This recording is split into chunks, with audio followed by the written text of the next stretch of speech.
Hi guys, and welcome back. Today we're going to be finishing up Boat Fleet number 4. This will be the last on that playlist. So now we have a very successful fishing company and a very successful smuggling operation going on. And just to give you guys a little insight, in the 80s, quite a bit a while back, you were a legitimate company that was selling actual, whether it be vehicles, trucks, shipping vessels, any kind of actual sale of any kind of vessel, it was not common for you to be required to report somebody for paying cash. Of course, with time, especially during the crack epidemic, Mustangs 5.0, they're the ones that actually rose a lot of red flags on people buying them for cash.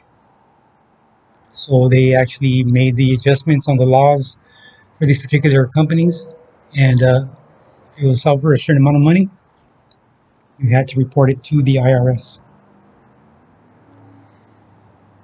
The fact that that person needed to actually justify where that actual cash came from. So this actually did not come into play for the reason that there was no law actually pertaining to this. So when this company was created, they went in there and bought these actual brand new shipping vessels cash, and then when they went in to get them retrofitted at the shipyards, they paid cash. So nothing here has been actually illegal. Nobody has broken any laws as of yet. So with this much success, you have a tendency to actually draw attention that it's unwanted, and that's exactly what happened here. And they were not initially going or setting their sights on Mr. X. That was not into play.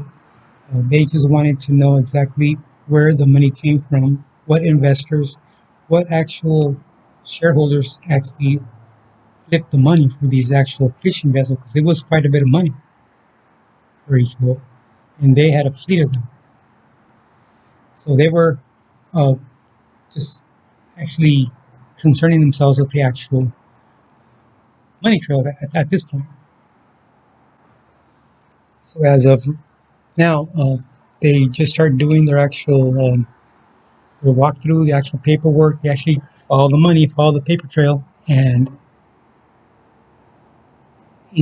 at some point, Mr. X's name gets brought up, either some communication, a memo, a note, handwritten note. It could be anything. Somebody in jail. Somebody. It could be anything at this point. But they discover his name in the actual mix. So now they're actually going after the bigger fish, which is Mr. X, and they find nothing. But they know that he's somehow tied to this operation, but cannot prove anything. So after they determine that the actual manager cannot produce the finance behind this actual legit business, he's going down. He's going down for money laundering. Uh, they'll find all kinds of different laws to actually to get this actual manager, and which they do, and they actually take it to trial. And when that happens, all the legit businesses that actually offer services of no matter of what kind, it can be from toilet paper all the way up to the ships. They investigate everybody, and everybody gets subpoenaed, and everybody gets their books on this actual customer's file, and they find the discrepancies, and they find to see if it was done legally or illegally.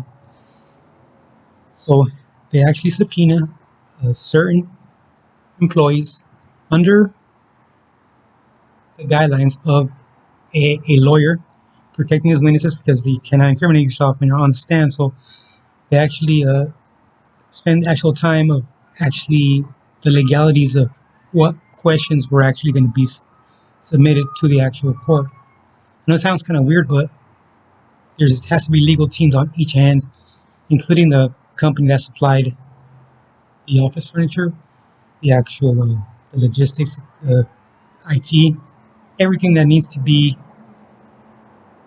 approved by some kind of management to facilitate their new company. And some actual companies got subpoenaed to testify on behalf of the prosecution and the defense also. So the furniture company who actually went in to remodel the whole penthouse, that also included an interior decorator,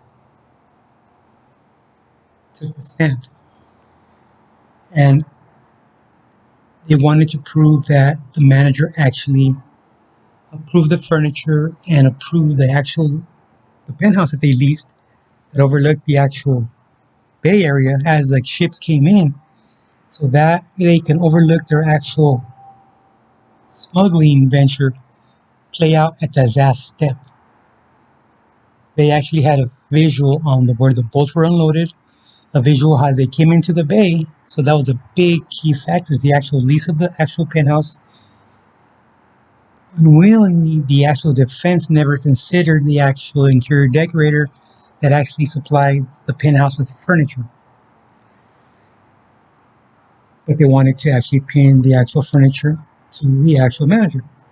So when they went to court, they asked the interior decorator to please point out the actual manager, the person he met for his appointment to take a look at the square footage around the penthouse.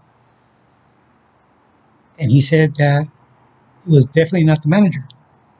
And they asked him to describe the actual person who received him at the penthouse to actually take a look around. And he basically described Mr. X. So now this interior decorator, he is now the key witness on a very larger scale investigation. And they put the manager's trial. I think they whatever they do before they drop a case or whatever, they want to put it on hold, whatever.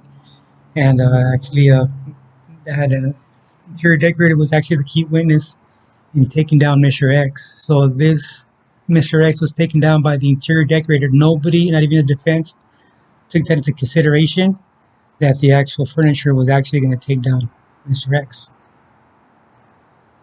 So that concludes our actual fleet boat series. I did change up a couple of things on this story just for it could be original to our channel. A lot of stories I actually do change up on my end, for the reason is if somebody else were to repeat my stories, they wouldn't have the actual true facts, as I was actually there physically and I was the witness to actually the stories that I actually present when I do mention when I fall into this actual stories. So don't forget to like and subscribe, and give me some feedback, see what I can improve on. We're all up to learning something new, so this is barely my first month doing this, so a lot of criticism, I'll appreciate it so I can improve. All right, guys, don't forget to like and subscribe. Talk to you guys later.